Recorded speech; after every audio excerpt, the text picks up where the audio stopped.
Qu'est-ce qu'une application de CRM? Cette application a pour premier objectif de gérer tous les contacts de l'entreprise.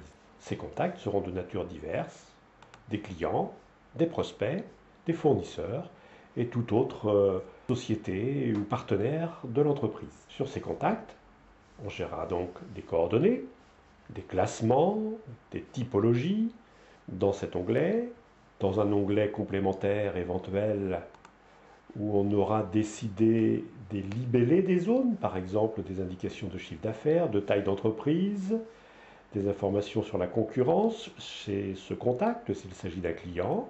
On pourra, dans un onglet libre, noter en forme de texte un certain nombre d'autres informations encore. Et puis, chez ce contact, on gérera les interlocuteurs que nous avons. Le directeur, ses coordonnées, son email personnel, ses téléphones, le chef de rayon et ainsi tous les interlocuteurs dont on peut avoir à noter les coordonnées.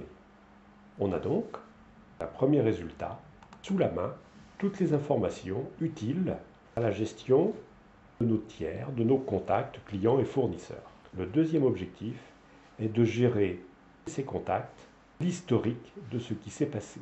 Ainsi, chez ce client, qui dans un ordre chronologique inverse, y a-t-il eu un rendez-vous par mon collègue nommé ici administrateur et les principales conclusions de ce rendez-vous, un appel de ce contact, une demande de proposition, un email reçu par commercial J1, un appel été fait par commercial J1, un fax reçu et ainsi de suite, un certain nombre d'événements qui se sont passés.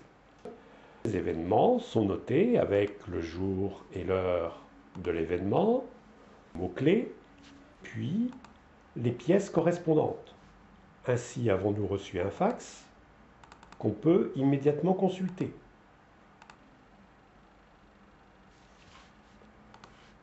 Ainsi, cet email reçu par commercial J1 est consultable, si c'est le choix de l'entreprise, par ses collègues. Voilà donc cet email qui a été reçu. On gère donc sur nos contacts l'historique des événements, puis on va gérer sur ces contacts les actions en cours. Les événements qui sont donc en train de se passer ou qui sont prévus, qui ne sont pas réalisés. Leur réalisation alimentera l'historique que nous avons avec ce contact. Ainsi avons-nous un appel de type télévente prévu par le commercial J1 le 6 janvier. Le comptable s'est noté que le 30 janvier, il devra vérifier la réception d'un règlement. Une autre télévente est prévue le 2 février et ainsi de suite. On a ici donc une planification que le commercial, essentiellement ici, a prévu d'avoir avec ce client. Le directeur commercial a déjà noté de rappeler ce client le 7 février pour un sujet qu'il aurait pu ou qu'il aurait dû détailler ici. Sur nos contacts, des informations, des coordonnées, des qualifications et tout l'historique.